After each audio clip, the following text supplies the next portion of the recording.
not parents. We don't teach. Yeah, we talk. Y'all heard us on Facebook and all this stuff. We talking. I don't know why my teacher did this, and I be just want to say, listen here, you know your son bad.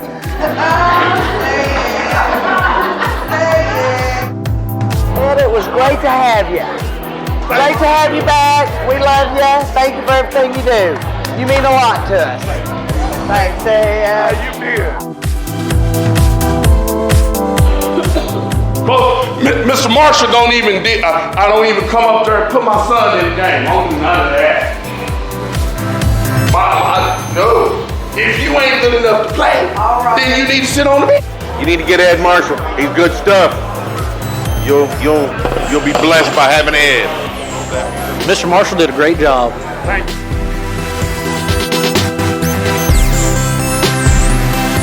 Let me show y'all how y'all already prepared for the challenge. COVID-19 hit. And then all of a sudden, y'all had to. Mr. Marshall did a great job. Love to hear his story.